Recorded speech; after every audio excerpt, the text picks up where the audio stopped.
Well, why this video? Well, many self-employed people find it difficult to grow their businesses because they're a one-man show. When I started my business during the early 1980s, I could not date successfully. I simply could not find the time to honor appointments, attend dinners or festivals with the girls, because the business demanded my physical presence all the time.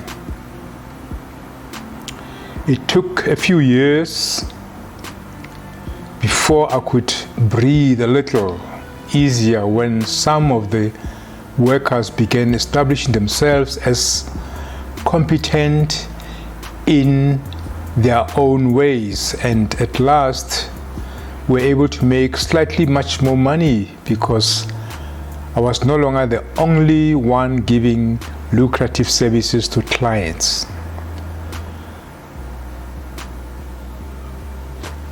For your business to grow and to make more money, you would need to multiply yourself by hiring others to do what you do and do it better. Even better, customers would have to trust them as well. This is one of the ways to catch a breather and to take the opportunity to study your business, every angle of your operations in your business, such that you are able to set and implement efficiencies. The complication here is that there is a thin line between service and product selling businesses, brick and mortar and online business. But the common thread between all this is that the customer satisfaction is present in the DNA of the sale from the onset. You just must identify it. Well, how do you make it all happen? How do you multiply yourself? What are the elements to explore so that the challenges may be correctly diagnosed and effectively dealt with? Number one, you need to communicate what you stand for. Number two, you should document how the services must be delivered. In other words, you can create what we call SOPs or standardization procedures, which directs whoever does the job to do it in a certain way that satisfies the customer every time and all the time. Number three, you hire workers of certain technical skill and attitude who can then be trained to do the job competently to satisfy paying customers. Number four, you encourage others to understudy what you do and how to do it, as well as understudying their senior co-workers so that the culture of competence is evident to everyone. And lastly, you need to recognize and reward competence and good attitude.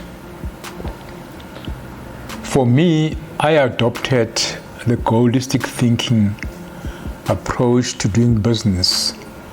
This creates a structure that clearly shows the special role of the customer in everything we think, do, say, don't do, etc. Sorry, the science of Goalistic Thinking is beyond the scope of this letter, this blog. The structure so created above becomes the framework for all communications. All the above concerns are clearly addressed by the Goalistic Thinking philosophy, on which is based my Streetwise Business Masterclass. That is the context of my teaching. To effectively multiply yourself, create SOPs or standard operating procedures for each task that must be carried out. No task should be considered as not important. For example, the SOP for answering the business phone. You need to spell it out from A to Z.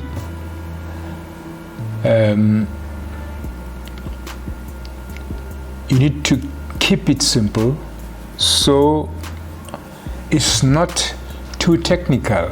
Your SOPs can be corporate looking or as practical as answering to the who, the why, the what, the why. Every member of the team should familiarize themselves with this or never touch the telephone at all. That is the who. Now, the when, the phone must never ring a third time before answering. The how, for example, this is Stan, the owner of etulu.online. How may I be of service to you? Then you've got the what to say precisely, the why, and then of course, then what happens at the end. You take a message, preferably you write it down, and you give it to the relevant person immediately after the call stops. And then you insist that you'll be checking if this person has reverted to the customer within, say, 30 minutes. The same can be done for messaging, emails, and other communications with the business. The rationale here is that you divide the various tasks to be done in the business. These tasks during the earlier years of the business are most likely being done, or they are most likely being on your shoulders as the founder and operator of the business. That is why many small business owners will tell you that they are so overworked and so suffering from fatigue, basically. Très fatigué. Workers with sellable skill don't automatically have a great attitude. At interviews for personnel, I would gamble my selection by identifying a winning attitude in the individual over and above their technical competence. Where there's an understanding of the company's customer being everything DNA, that's usually taught at the induction training, positive attitude skills would come out. Now, in service businesses, you can get less experienced worker up to speed to confidently deliver services of higher value when they understudy their more experienced co-workers or even yourself.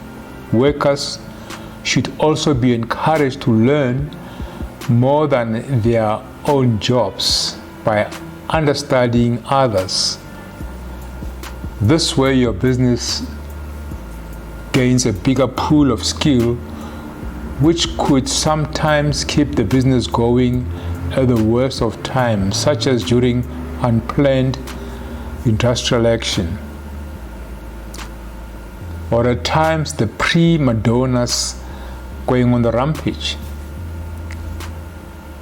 Now, rewarding competence and good attitude is good for business. I believe that if the business is doing well, you should put your money where your mouth is, starting with your machinery, that is, the people who produce the revenue. I have structured my Streetwise Business Masterclass to equip you with everyday skills which matter now. Each lecture from section or module 3 are independent of each other. That means you can at your own leisure jump around looking for information that you can use right now. This information that you can use to address your specific challenge at that moment, no matter your type of business. Please check some of our free access lectures so you can taste the usefulness of the skill I teach on edulu.online. When you have invested in the course, you will not be left alone, but you are invited to participate in my frequent Q&A webinars. Thank you.